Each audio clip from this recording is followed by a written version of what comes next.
travaillé 7 ans dans le Maghreb, au contact presque au quotidien du monde musulman. En fait, ce qui nous réunit aujourd'hui, si j'ai bien compris, c'est une question pour mieux dialoguer, il faut d'abord se connaître. Comment est-ce que j'ai connu le diocèse de Fréjus-Clermont? C'est d'abord par le canal de la ville d'Oiseau, ce que vous ne connaissez pas, parce que se posait alors pour moi ce que vous avez vécu, un jeune prêtre qui arrive dans le Maghreb, rappelez-vous au Cameroun, c'est 22% de musulmans. Vous avez environ 40% de chrétiens, parmi lesquels 30% de catholiques.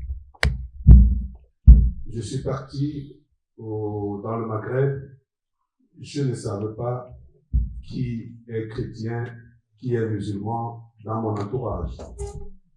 Parce que chez moi, la question ne se pose pas. Ce qui se pose, tu es de quelle ethnie? C'est ça, ce qui compte, c'est l'ethnie. Donc, j'arrive dans le monde maghrébin, encore, quand on me rencontrait, on me posait la question, tu es africain? Je dis, comme vous. Déjà que nos amis maghrébins ne savent pas qu'ils sont dans le continent africain. Donc, voilà. Déjà, j'étais déjà hors sol d'abord de ce côté. J'étais encore dans le continent africain. Mais je me suis mis directement en faux avec mes supérieurs hiérarchiques.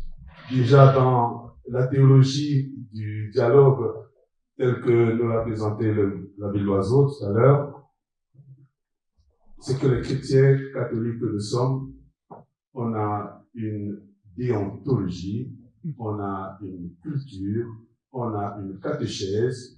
Je crois que nous ne la comprenons pas beaucoup et c'est même pour cela qu'on regresse. Tout à l'heure, j'ai bien écouté avec beaucoup d'émotion le capitaine. À la limite, il était en train de nous bousculer sur nos retranchements. Sortons.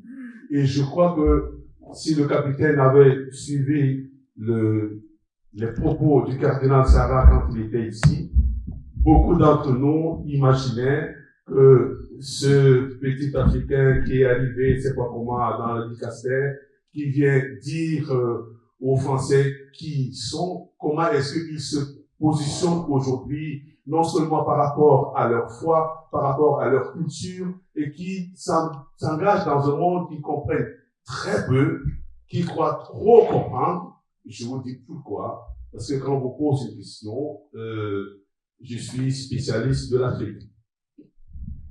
C'est toujours ici, là, que j'ai compris. Je suis spécialiste du monde musulman. C'est toujours ici qu'on comprend. Moi, particulièrement, j'ai commencé à côtoyer fortement, à avoir cette question dès que je suis arrivé dans le monde maghrébin. Ne confondons pas aussi cette terminologie. Au Cameroun, sont des Bassas comme moi, sont des Bamois, ils sont devenus musulmans, mais ils ne sont pas arabes. Ils ne sont pas arabes. Donc, que ce soit du côté du Sénégal, où il y a une forte puissance, ils ne sont pas arabes. De même que notre frère qui nous parlait tout à l'heure, il est certainement, il a été islamisé, mais il n'est pas de souche. Et puis, si on considère historiquement combien d'Arabes que tout le monde aujourd'hui dont on parle, dont ne confondons pas toutes ces choses, et surtout encore tous ces mélanges qui sont dans nos têtes, font en sorte que nous n'arrivons pas, et quand je dis nous n'arrivons pas, en tant que je suis compte occidental et français en particulier, on ne s'en sort pas, on mélange les pédales tout le temps, et on tombe, on casse le nez. Nos politiques tout le temps, on tombe, on se casse le nez, parce que tout est mélangé, on ne s'arrive pas à comprendre. Ce que je dis, une session comme celle-là aujourd'hui, c'est que la crise qui interroge l'Occident, et puis particulièrement à la France, là où nous sommes, c'est que on a perdu, on a laissé un certain nombre de notre culture y surtout compris la culture chrétienne et catholique, et nous sommes des hybrides, on ne sait même plus là où nous sommes. Et la peur qui nous engendre aujourd'hui naît effectivement de nos politiques qui se situent dans un emballage tout le temps, et nous prenons tout, et on se dit, mais on a peur. Parfois ici, dans une ville comme Draguignan, quand je regarde que les baptisés, ici, c'est au moins catholique, c'est au moins, je dis, 60% ici à Draguignan. Si je monte encore, les chrétiens, c'est au moins 70% des baptisés, je disais encore catholiques. Comment aujourd'hui on peut craindre, si on est baptisé, avoir à peine 3-10% de nos amis musulmans qui sont à côté de nous? Imaginez qu'ils vont nous engloutir. La crise, elle est tout simplement la crise de notre, on a régressé. On n'a plus d'autre foi. Il nous disait, tout ce qui est comme d'homme, tout ce qui est on a mis de côté, on a mis notre rigueur, même les petits poissonnets, on a mis de côté, tout on a mis de côté. Aujourd'hui, nous sommes dans le mythe du paradis perdu. De plus en plus aujourd'hui, et parfois on risque d'avoir quelque chose, une notion de révolte qui de temps en temps paraît entre nous, alors que nos yeux pour pleurer.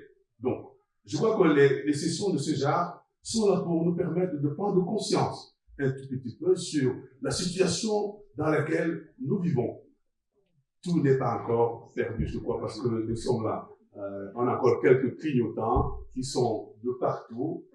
Parmi aujourd'hui, on parle plus, nos médias parlent plus des chrétiens qui sont convertis aux musulmans. Combien dans nos télévisions, on parle de nos frères et sœurs qui nous ont embrassés dans la foi.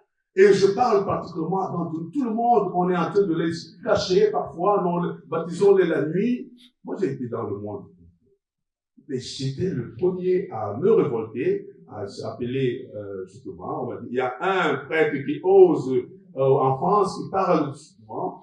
Maintenant, arrivé ici, je suis venu là pour, quand l'évêque m'a appelé, la première lettre avec mon serré, je suis en train de créer une cellule qui doit convertir, parler de Jésus aux musulmans. C'est pour cela que je suis arrivé. Parce que j'avais déjà 7 ans. Je sais que j'en ai baptisé, mais là-bas, l'Église, justement, dans ces continents-là, effectivement, si la réponse qu'il vous a donnée, en fait, c'est ça qui m'a fait partir de là-bas. Parce que je ne me retrouvais plus avec ma foi chrétienne. Et surtout encore de Camerounais. Donc, aujourd'hui, je vous invite de ne pas sortir de votre foi. Et il faut encore à l'Église catholique, prenez la catéchèse, tout le temps, lisez votre Bible. Rien ne sera.